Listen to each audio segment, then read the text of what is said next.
नमस्कार, Aryan TV national में आपका स्वागत है और मैं हूं आपके साथ सुमन पाल। बुलेटिन की शुरुआत करेंगे बड़ी खबरों के साथ, जहां पर मेरठ में मुख्यमंत्री योगी आदित्यनाथ और बीजेपी के राष्ट्रीय अध्यक्ष नितिन नबीन वृंदावन में मौजूद प्रसिद्ध बांके बिहारी मंदिर में पहुंचे। उन्होंने मंदिर में विधिवत पूजा अर्चना की और मंदिर परिसर में मौजूद श्रद्धालुओं के साथ समय बिताया। दोनों नेताओं ने ही मंदिर की परंपराओं का सम्मान भी करते हुए भगवान बांके बिहारी के प्रति अपनी भक्ति व्यक्त की और इस अवसर पर ही मंदिर में विशेष सजावट की गई थी। पूजा की धार्मिक रीतियों का पालन किया गया और श्रद्धालु उत्साहपूर्वक इस अवसर में शामिल हुए और नेताओं के दर्शन करने के लिए बड़ी संख्या में मौजूद रहे।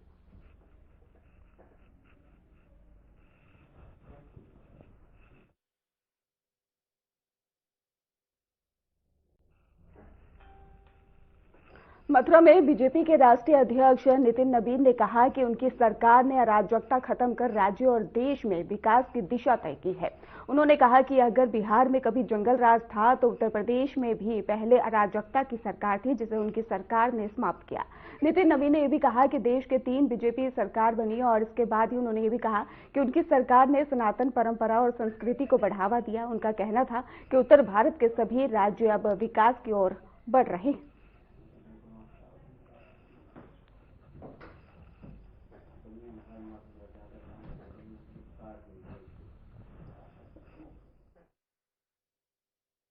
बिहार में अगर जंगल राज था तो यहां पर भी उस अराजकता की सरकार थी, जिसको हमारी नेतृत्व वाली सरकार ने समाप्त किया। आज बिहार हो या उत्तर प्रदेश हो, देश का उत्तर भारत का कोई भी राज्य हो, विकास के पटरी पर अगर आगे बढ़ रहा है तो इसका बड़ा देन कहीं ना कहीं भाजपा कार्यकर्ताओं को भी जाता है। इन कार्यकर्ताओं ने अपने समय का संघर्ष किया और उस संघर्ष के बल पर आज देश में अपनी सरकार बनी और एक बार नहीं 3 बार अगर देश में भाजपा की सरकार बनी तो इसका श्रेय कार्यकर्ताओं को जाता है। मैं साथ ही साथ उत्तर प्रदेश के विकास में जिस प्रकार से काम हो रहा है, मैं माननीय मुख्यमंत्री जी को बहुत बहुत बधाई देता हूं कि जिस राज्य में बनारस से लेकर हम कह सकते हैं अयोध्या से लेकर और आज काशी की इस नगरी में भी, काशी के और मथुरा के इस नगरी में भी जिस प्रकार से सांस्कृतिक विरासत को आप आगे बढ़ा रहे हैं, निश्चित रूप से भारत का एक एक सनातनी व्यक्ति अपने आप में गर्व करता है कि ऐसी सरकार हमने बनाई है जो सनातन के परंपराओं को जीवित रखकर आगे बढ़ा रहा है। आपने केवल सांस्कृतिक विरासत को ही नहीं, सांस्कृतिक राष्ट्रवाद की जड़ों को ही मजबूत नहीं किया है, आपने उत्तर प्रदेश में विकास की गाथाओं को भी आगे बढ़ाया है। आज उत्तर प्रदेश में एक्सप्रेसवे की चर्चा होती है, चाहे वो यमुना एक्सप्रेसवे हो, चाहे कई और अन्य एक्सप्रेसवे। ये दिखाता है कि उत्तर प्रदेश विकास के पटरी पे अब देश के उत्तम राज्यों में ही नहीं, विदेश में जो ऐसी सड़कें दिखती थी, आज उत्तर प्रदेश में भी वैसी सड़कें दिख रही हैं। ये बड़ा श्रेय एनडीए की सरकार को जाता है, नरेंद्र मोदी को जाता है और योगी आदित्यनाथ जी को जाता है। लेकिन मित्रों, हम लोग आज यहां पर उपस्थित हुए हैं। आज माननीय प्रधानमंत्री जी ने मन की बात में जिस प्रकार से एक एक व्यक्ति को, एक एक वर्ग को, एक एक क्षेत्र को छूने का काम करते हैं, आज हम लोगों ने उन्होंने बताया कि किस प्रकार से आज भी स्वच्छता का अभियान एक एक गांव में चल रहा है। लोगों के अंदर जो 2014 में उन्होंने जिसकी शुरुआत की थी, आज आम जनमानस के व्यवहार का विषय बन गया है। ये स्वच्छता क्रांति माननीय प्रधानमंत्री जी की जो देन है, उससे आज भारत का हर जनमानस जुड़ रहा है। और ये बहुत बड़ी उपलब्धि इसलिए भी है कि जिस भारत के बारे में लोग तरह तरह की बातें करते थे, आज भारत वो स्वच्छता के नाम पर जाना जाता है, स्वच्छता के प्रतीक के रूप में आगे उभर रहा है। ये निश्चित रूप से माननीय प्रधानमंत्री नरेंद्र मोदी जी का देन है।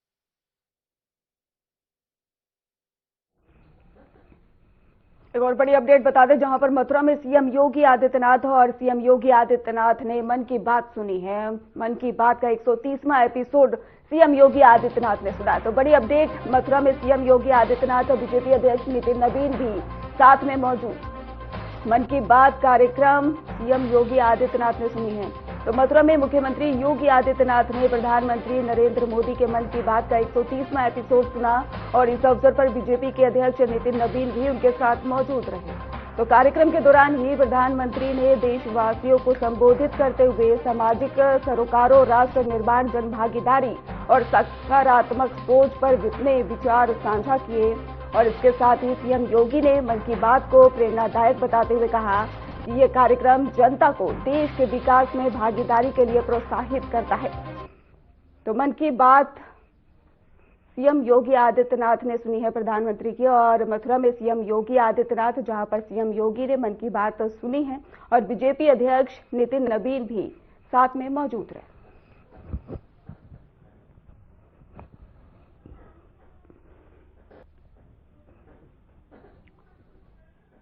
मथुरा में मुख्यमंत्री योगी आदित्यनाथ ने एक जनसभा को संबोधित किया। उन्होंने कहा कि बीजेपी के नए राष्ट्रीय अध्यक्ष नितिन नबीन का ये उत्तर प्रदेश में पहला आगमन है और सीएम योगी ने नितिन नबीन को युवा ऊर्जा का ही प्रतीक बताया और इसके साथ ही कहा कि उनके आगमन से पार्टी कार्यकर्ताओं में उत्साह और जोश बढ़ा है। उन्होंने कहा कि कार्यकर्ताओं के लिए ये गर्व और सौभाग्य की बात है कि वे अपने राष्ट्रीय अध्यक्ष का स्वागत कर सकें।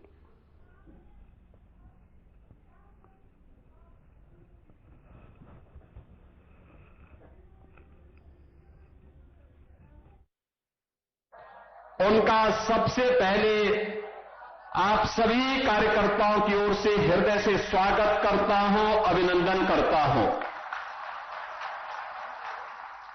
आज के स्वागत समारोह कार्यक्रम में उपस्थित भारतीय जनता पार्टी के प्रदेश के अध्यक्ष केंद्रीय मंत्री श्री पंकज चौधरी जी, राष्ट्रीय महामंत्री श्री दुष्यंत गौतम जी, क्षेत्रीय अध्यक्ष श्री दुर्विजय सिंह साक्य जी, प्रदेश उपाध्यक्ष श्री संतोष सिंह जी, जिला प्रभारी अशोक कटारिया जी, भारतीय जनता पार्टी के जिला के अध्यक्ष श्री निर्मल पांडे जी, महानगर अध्यक्ष हरिशंकर राजू यादव जी, उत्तर प्रदेश सरकार में मंत्रिमंडल के मेरे वरिष्ठ सहयोगीगण चौधरी लक्ष्मी नारायण जी, प्रभारी मंत्री श्री संदीप सिंह जी, महापौर श्री विनोद अग्रवाल जी, विधायक मथुरा श्री श्रीकांत शर्मा जी, विधायक गोवर्धन ठाकुर मेघनाथ सिंह जी, माननीय सांसद चौधरी तेजवीर सिंह जी, जिला पंचायत अध्यक्ष चौधरी किशन सिंह जी, विधान परिषद सदस्य ठाकुर ओम प्रकाश सिंह जी, माननीय विधायक श्री राजेश चौधरी जी, माननीय विधायक श्री पूरण प्रकाश जी, आज के इस कार्यक्रम में उपस्थित अक्षय पात्र वृंदावन चंद्रोदय मंदिर के अध्यक्ष श्री चंचला पतिदास जी, अनंत वीरदास जी, केवल्य पतिदास जी, अर्कुर कृष्णदास जी, आज के इस कार्यक्रम में उपस्थित भारतीय जनता पार्टी के हमारे सभी पदाधिकारीगण और उपस्थित सभी बहन और भाइयों,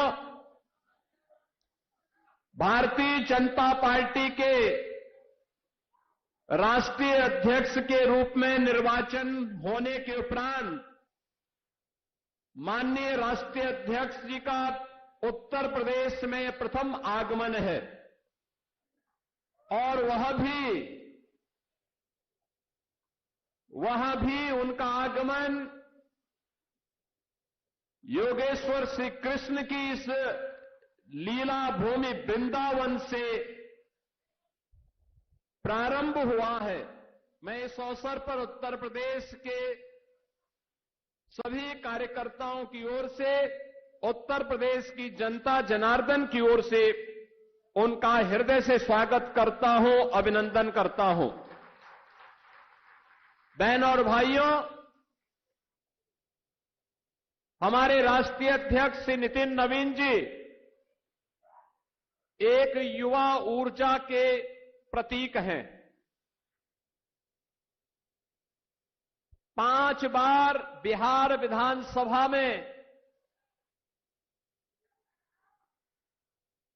पाटलिपुत्र से विधायक के रूप में आप अपनी सेवाएं दे रहे हैं।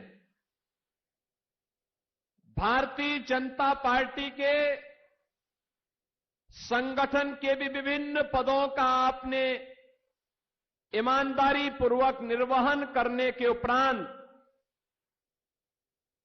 अब आदरणीय प्रधानमंत्री जी की प्रेरणा से, उनके मार्गदर्शन में भारतीय जनता पार्टी ने श्री नितिन नवीन जी को अपने राष्ट्रीय अध्यक्ष के रूप में ये नया दायित्व दिया है और उस नए दायित्व के उपरांत आज उनका ये प्रथम आगमन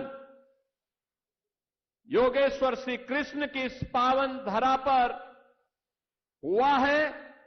बहनों और भाइयों, ये हम सब के लिए अत्यंत आह्लादकारी क्षण है जब यहां के कार्यकर्ताओं को यह सौभाग्य प्राप्त हुआ है कि वे अपने राष्ट्रीय अध्यक्ष जी का यहां पर स्वागत कर सकें, अभिनंदन कर सकें।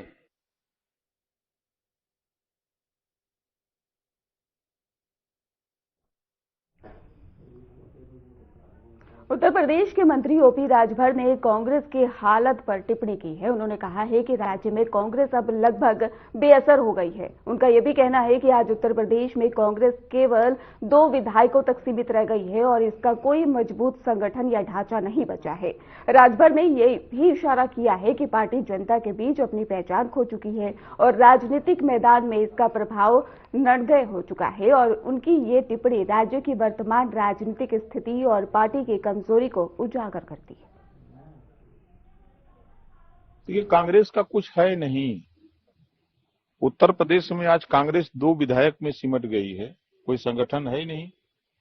और नसीमुद्दीन जी एक बड़े नेता रहे हैं समाज के और वो वहां घुटन महसूस कर रहे थे, इस नाते वो वहां रिजाइन दिए हैं और कोई बात नहीं है।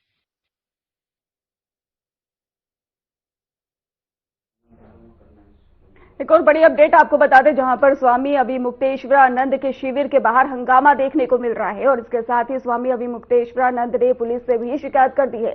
आपको बता दें कि शिविर के बाहर हंगामे और तोड़फोड़ का आरोप लगा है। लाठी डंडे भगवा और झंडा लेकर ही हंगामे का भी आरोप लगा है। तो अभिमुक्तेश्वरानंद ने अपनी जान को खतरा भी बता दिया है।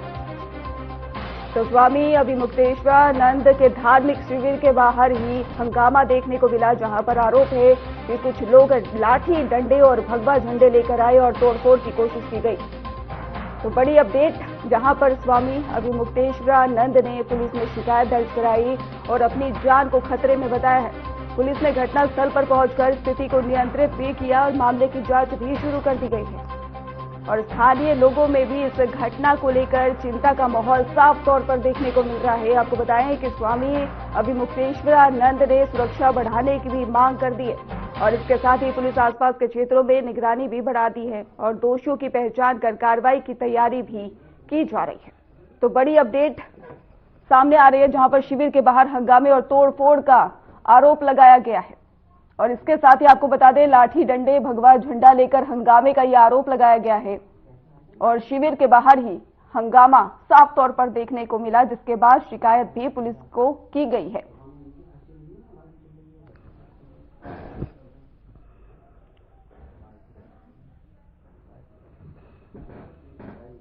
तो शिविर के बाहर हंगामा देखने को मिला है।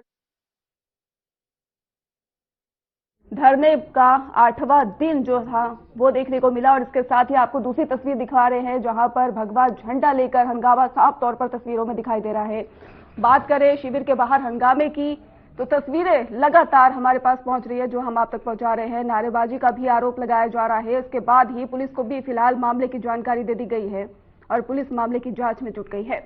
तो धर्म और सियासत का अग्निपथ साफ तौर पर देखने को मिल रहा है। तो अभिमुक्तेश्वरानंद के धरने का यह 8वां दिन, जहां पर लाठी डंडे चलने की भी खबर सामने आ रही है और हंगामा जो है लगातार देखने को मिल रहा है। तस्वीरें हम आपको दिखा रहे हैं लगातार टीवी स्क्रीन पर, जहां पर लाठी डंडे के साथ ही हंगामा तस्वीरों में साफ तौर पर दिखाई दे रहा है। अब फिलहाल आपको बता दें कि पुलिस को मामले की जानकारी दे दी गई है और पुलिस मामले की जांच में भी जुट गई है। हाथों में भगवा झंडा लेकर हंगामा देखने को मिला और इसके साथ ही शिविर के बाहर नारेबाजी का भी आरोप लगाया गया है। तो हाथों में भगवा झंडा लेकर ये लोग हंगामा करते नजर आए हैं। अभी मुक्तेश्वरानंद के शिविर के बाहर यह हंगामा होता तस्वीरों में हम आपको दिखा रहे हैं, जहां पर लोग हाथों में भगवा झंडा लेकर हंगामा करते हुए नजर आए हैं। फिलहाल मामले की जानकारी पुलिस अधिकारियों को दे दी गई है और पुलिस मामले की जांच में जुट गई है। तो धरने का यह 8वां दिन।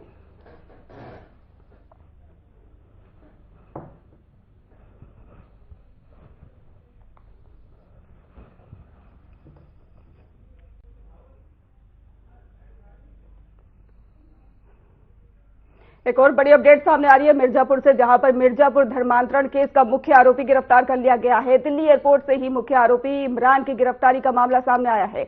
आपको बता दें, इमरान विदेश भागने की फिराक में था, ऐसी जानकारी सामने आ रही है। इमरान पर 25,000 का इनाम भी था। तो बड़ी अपडेट मिर्जापुर धर्मांतरण मामले को लेकर, जहां पर मुख्य आरोपी इमरान को गिरफ्तार कर लिया गया है। इमरान को दिल्ली एयरपोर्ट से गिरफ्तार किया गया और पुलिस के अनुसार जानकारी भी सामने आ रही है कि दिल्ली एयरपोर्ट से इमरान को गिरफ्तार कर लिया गया है। तो मिर्जापुर धर्मांतरण मामले में गिरफ्तारी का मामला सामने आया है, जहां पर दिल्ली एयरपोर्ट से ही मुख्य आरोपी की गिरफ्तारी कर ली गई है। पुलिस के अनुसार बताया जा रहा है कि इमरान विदेश भागने की फिराक में था और उस पर पहले ही 25,000 रुपए का इनाम भी रखा गया था। बड़ी अपडेट मिर्जापुर धर्मांतरण मामले में, जहां पे मुख्य आरोपी को गिरफ्तार करने का मामला सामने आया। गिरफ्तारी के बाद उसे हिरासत में भी ले लिया गया है और मामले की आगे की जांच भी की जा रही है। पुलिस अधिकारियों ने कहा है कि इमरान की गिरफ्तारी से जांच में बड़ी मदद मिलेगी और अन्य संदिग्धों तक पहुंचने में आसानी भी होगी। तो मामले की गंभीरता को देखते हुए सुरक्षा और निगरानी भी बढ़ा दी गई है। तो इमरान जो है वो विदेश भागने की फिराक में था, जिसके बाद दिल्ली एयरपोर्ट से इमरान को फिलहाल गिरफ्तार कर लिया गया है। धर्मांतरण केस में मुख्य आरोपी गिरफ्तार कर लिया गया है और इसके साथ ही आपको बता दें कि पुलिस और भी इसमें मुख्य आरोपी के साथ साथ और आरोपियों की भी तलाश में जुटी हुई है। तो इमरान विदेश भागने की फिराक में था, ऐसी जानकारी सामने आई, जिसके बाद पुलिस ने दिल्ली एयरपोर्ट से ही इमरान को गिरफ्तार किया। आपको बता दें कि विदेश भागने की फिराक में इमरान था, जिसके बाद जानकारी मिली पुलिस को और पुलिस ने गिरफ्तार कर लिया। तो आपको ग्राफिक्स के जरिए हम समझाने की कोशिश कर रहे हैं कि परिवार के साथ ही बताया जा रहा है कि दिल्ली भागने की फिराक में था। इमरान का नेटवर्क भी बताया जा रहा है और धर्मांतरण ब्लैक मेलिंग रैकेट का ही मास्टरमाइंड भी बताया गया है। आपको बता दें, ख्वाजा गरीब नवाज जिम का ही मालिक है और मास्टरमाइंड इमरान बताया जा रहा है। परिवार के साथ दिल्ली भागने की फिराक में इमरान बताया जा रहा है। इमरान का नेटवर्क दुबई और मलेशिया तक फैला हुआ था, यह भी जानकारी सामने आ रही है। धर्मांतरण ब्लैक मेलिंग रैकेट का मास्टरमाइंड बताया जा रहा है इमरान। ख्वाजा गरीब नवाज जिम का मालिक है और परिवार के साथ ही दिल्ली भागने की फिराक में था इमरान।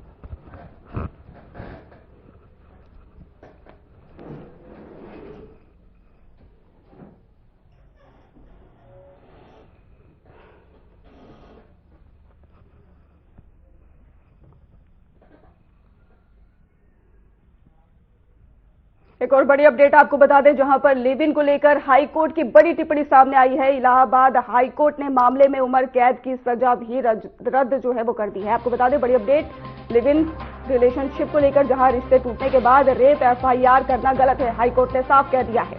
हाई कोर्ट ने यह भी कहा कि कानून महिलाओं के पक्ष में है और इसके साथ ही हाई कोर्ट ने कहा कि कानून तब बना जब लिव इन का चलन नहीं था।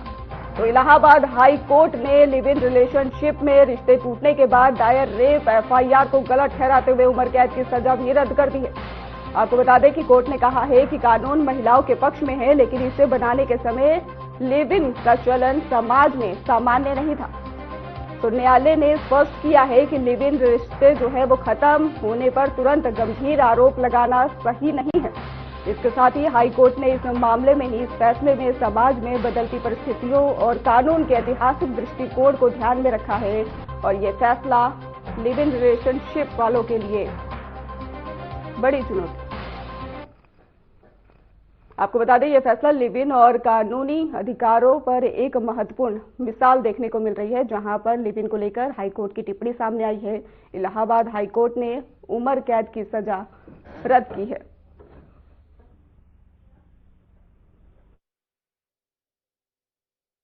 कि एफआईआर करना गलत है, ऐसा इलाहाबाद हाईकोर्ट कह रही है।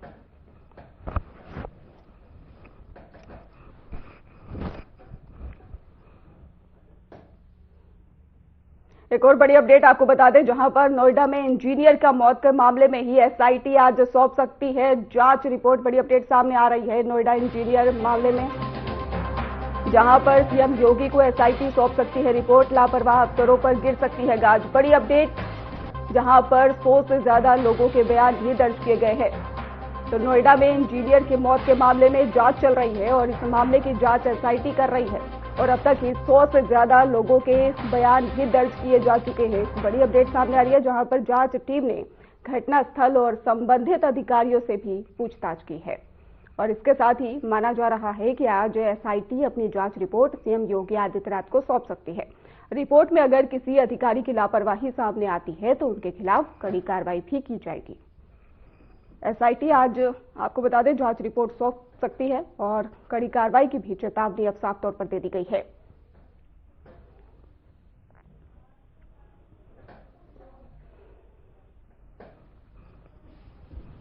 तो जांच पूरी, अब खुलेंगे राज। बता दें आपको कि नोएडा में ही जो मामला सामने आया था, नोएडा अथॉरिटी और पुलिस ने एसआईटी को जवाब सौंपे हैं। शनिवार को करीब 7 घंटे तक चली है एसआईटी की पूछताछ और इसके साथ ही केस से जुड़े अधिकारियों चश्मदीदों के बयान भी दर्ज किए गए हैं।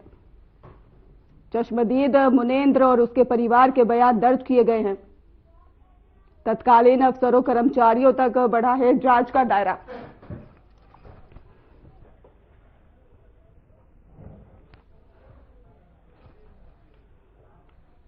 फिलहाल खास बुलेटिन में बस इतना ही। आप देखते रहिए RN TV नेशनल।